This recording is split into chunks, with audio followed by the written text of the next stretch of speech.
বস্তি তো আসলে কোনো বসতি না, আর বস্তিতে কেউ শখ করে তো থাকতেও আসে না, বস্তিতে থাকা তো সম্ভবই না।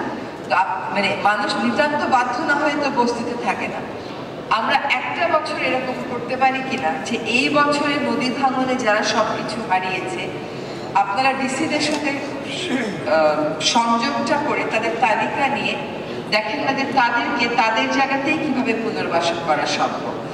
বস্তি তো আসলে কোনো বসতি না, আর বস্তিতে কেউ শখ করে তো থাকতেও আসে না, বস্তিতে থাকা তো সম্ভবই না। তো মানে মানুষ নিতান্ত বাধ্য না হয়ে তো বস্তিতে থাকে না।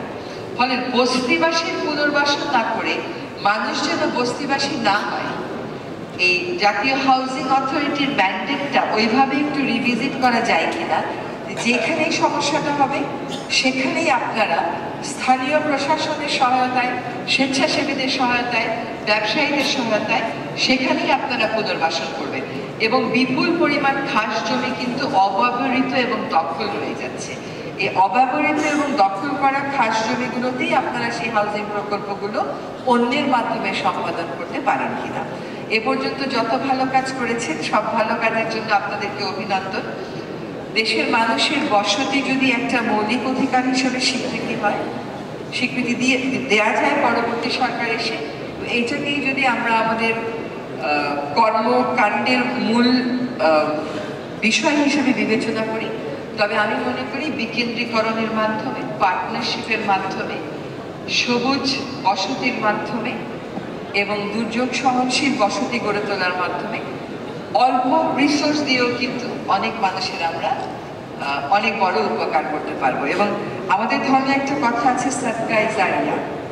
এটা আমি আমার পানি উন্নয়ন বোর্ডকে বলি যে এই যে গরিব মানুষগুলোর বাসাগুলো ভেঙে যায় আর এইটা আমরা নদী ভাঙনের সময় নানানভাবে প্রোটেক্ট করি, এটাও তো একটা সাদকায়ে জারিয়া হতে পারে।